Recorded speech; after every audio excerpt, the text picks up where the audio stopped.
Bonjour à tous, bienvenue sur Chasse-Tir 21.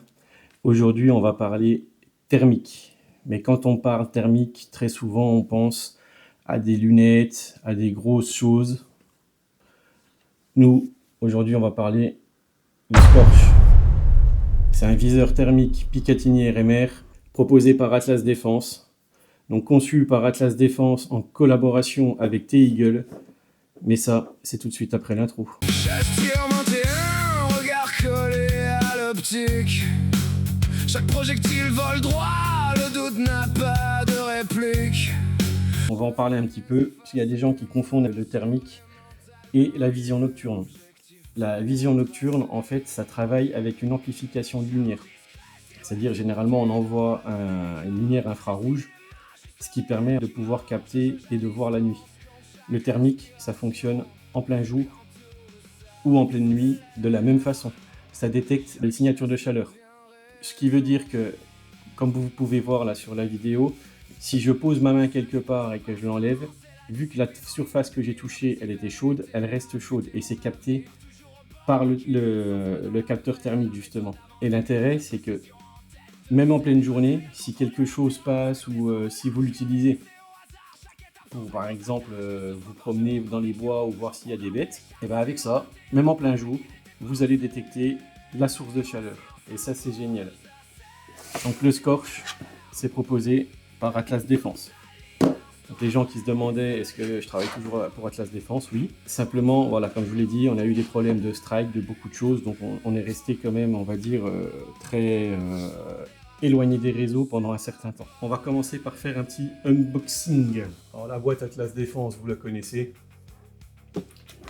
Vous avez ici un QR code qui vous permet de le flasher et ça vous emmène directement sur le site pour avoir la version du manuel en français. Il vous explique sur le côté que c'est du RMR et Picatinny. Donc ça c'est génial, vous allez voir les différents montages tout à l'heure. On a une résolution de 256 par 192.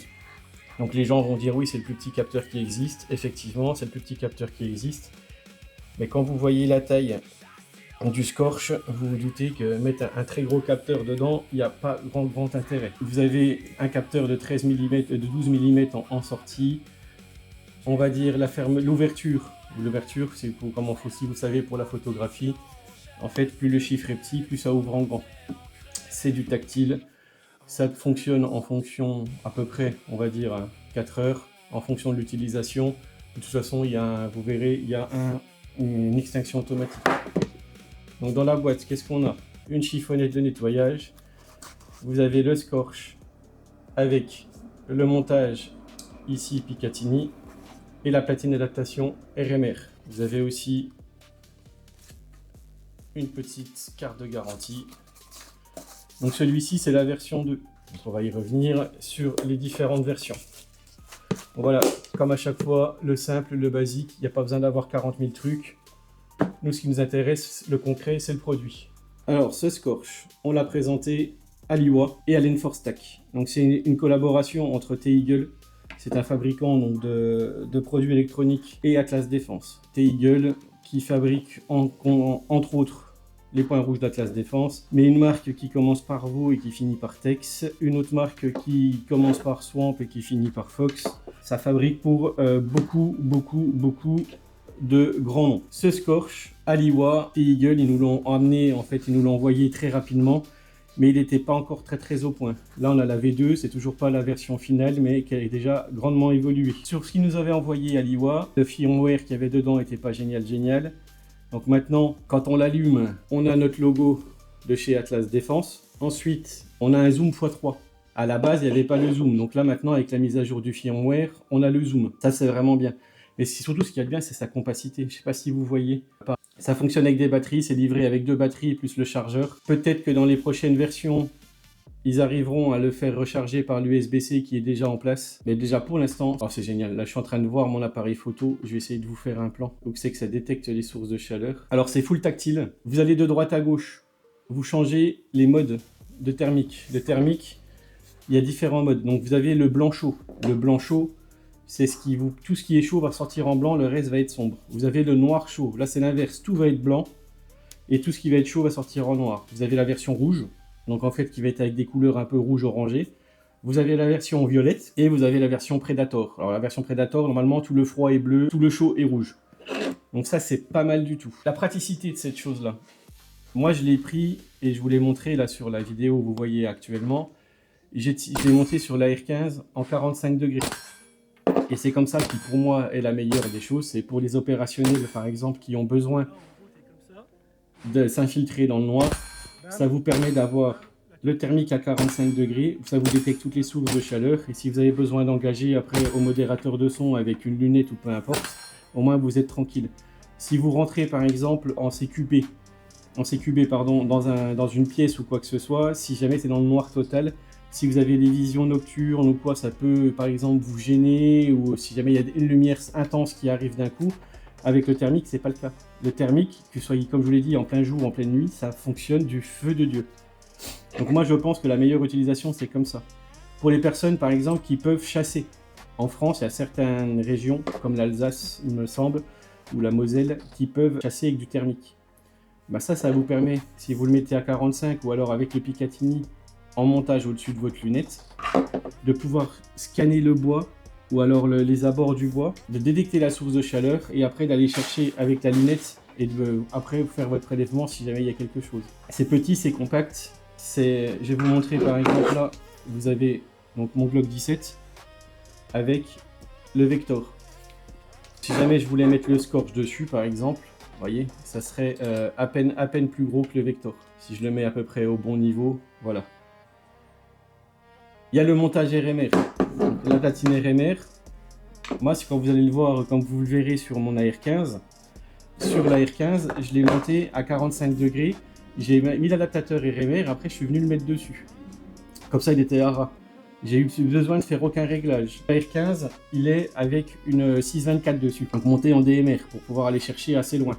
Et ce qui avait de bien, c'est que j'ai mis le Scorch et vous verrez, j'ai engagé le gong, bam bam. Ensuite, je décalais à 45, je mettais donc le viseur du Scorch sur le gong, bam bam, ça tapait, bing bing, ça tapait.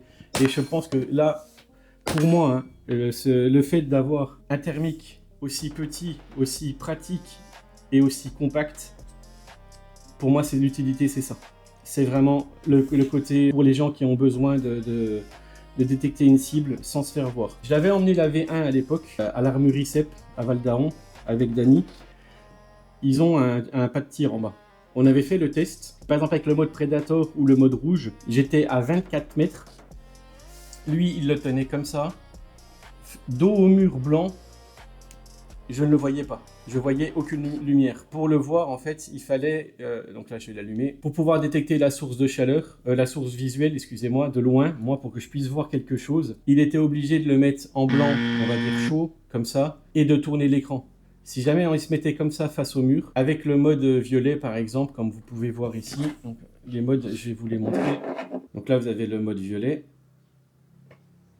Ça c'est le mode Predator, par exemple, voilà, si vous voyez mon appareil photo, vous voyez que la chaleur, les sources de chaleur, elles apparaissent, le froid en bleu et le reste en chaud. Là c'est le mode rouge, donc même principe.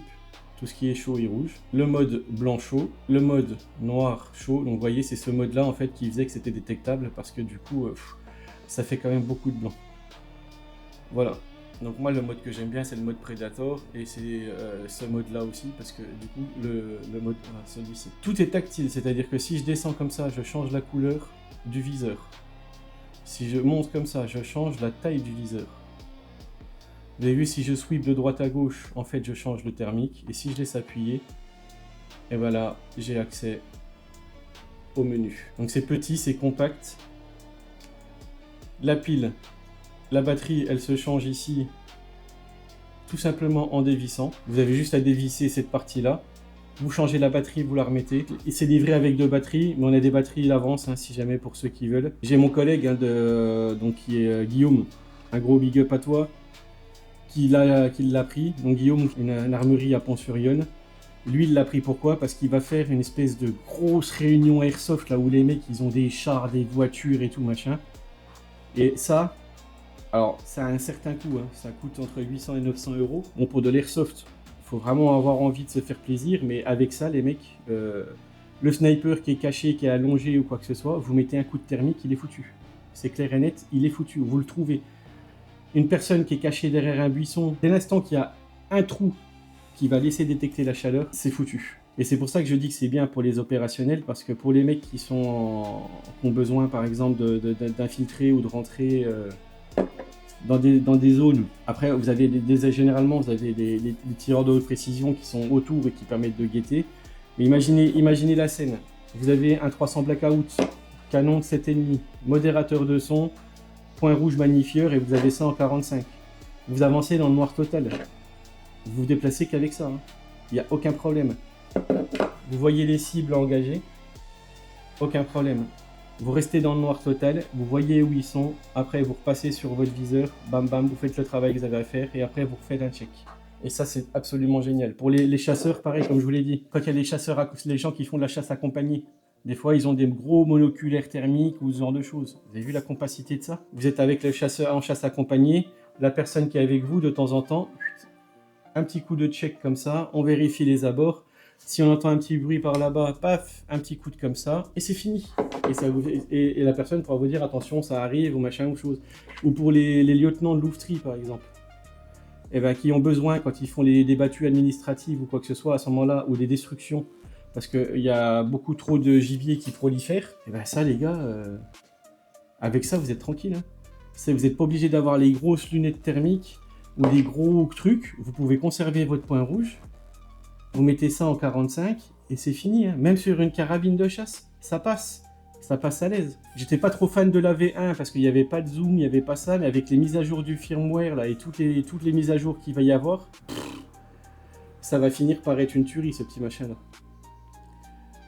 Je l'ai pas monté sur le Glock. Je l'ai monté moi en 45 parce que je vois pas trop l'utilité de l'avoir sur une arme de poing. Sur une arme de poing, je pense que le point rouge basique, lumière, laser, c'est pas trop mal. Là, je vais vous montrer ce que j'ai filmé ce matin.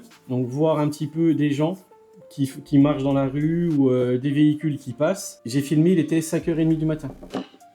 Donc, il faisait déjà jour. Mais vous verrez qu'on voit très bien les gens. Les gens qui traversent là, la rue, ils sont à environ 32 mètres. Donc, la source de chaleur, on la détecte très bien. À Liwa, on se mettait dans les allées de Liwa et on allait taper, on voyait les gens, je pense, à 75, ouais, facilement 75 mètres. On arrivait encore à distinguer que c'était un humain. Après, le capteur est petit. Le zoom, c'est un zoom numérique. C'est pas un zoom optique. Donc, plus vous allez zoomer, plus vous allez perdre en qualité. C'est normal. C'est petit, compact et c'est utile pour les gens qui en ont besoin. Les opérationnels, les chasseurs, les louvetiers, tout ce qu'il y a, voilà, c'est ça. Les gens qui veulent faire de l'airsoft, comme je vous l'ai dit, avec ça, vous êtes imbattable. Je veux dire, n'importe quel pédo qui se cache derrière des palettes ou 3 feuilles, le tondu, vous le voyez avec ça, c'est fini. Donc là, vous allez voir des gens qui marchent, vous allez voir des voitures. Donc, j'ai filmé comme je pouvais, parce que c'est pas facile de tenir avec le téléphone. Bah, j'ai filmé comme ça, avec le téléphone. Mais vous allez vous rendre compte de la qualité du capteur. C'est un petit capteur. Je sais qu'on a beaucoup de demandes par rapport à ça parce que les gens, ça les intrigue. Et effectivement, surtout à ce prix-là. Parce que normalement, c'est ce qui est bizarre. Hein. Plus on fait petit, plus c'est cher. Les stringues, ça coûte 3 fois le prix d'une culotte alors qu'il y a 4 fois moins de tissu. Donc là, pour une fois, c'est petit et c'est abordable. Merci aux gens qui s'abonnent, qui commentent et qui likent. On m'a demandé pas mal de choses en commentaire. Est-ce que je pouvais essayer d'avoir telle carabine pour me montrer telle et telle chose? Donc oui, je vais essayer de voir avec mes partenaires si je peux avoir par exemple les carabines à pompe pour la chasse. J'ai un grossiste aussi qui va me fournir pas mal de matos, donc ça c'est vraiment bien. En plus, moi on est déjà grossiste à nous Atlas Défense, hein. Mais là j'ai un autre grossiste qui va certainement me mettre des produits à disposition, donc ça c'est vraiment génial, j'en parlerai en temps voulu. La vidéo sur les effets balistiques et ce genre de choses, tout ce qui est pare-balles, machin chose, elle a été redécalée d'une semaine parce que je me suis blessé l'orteil comme un gros naze. Bon bref, un truc à la con. Donc ça a été redécalé. Il va y avoir pas mal de choses sur la chaîne. Il y a un autre fabricant de thermique qui m'a envoyé aussi un produit, donc on va voir tout ça. Un gros merci à Atlas Défense pour ce petit Scorch magnifique. Et pour tout ce qui va arriver ensuite. Merci à tous mes partenaires. Guillaume, Argos, merci à toi. Tu me diras ce que ça donne hein, en airsoft justement. Merci aux gunners comme d'habitude. Hein. pour ce magnifique Glock et puis tout ce qui va avec. Chaque fois vous me dites ah, tu remercies tout le monde, oui je sais, je suis comme ça, j'ai du mal moi à prendre les trucs et à pas dire merci. Il y a des gens qui s'en foutent littéralement. Moi je m'en fous pas. Quand on me file des produits, quand on me met des produits à disposition, ben, là, pour moi ça paraît logique de remercier les gens. Merci à tous et comme le disait Giscard, Au revoir.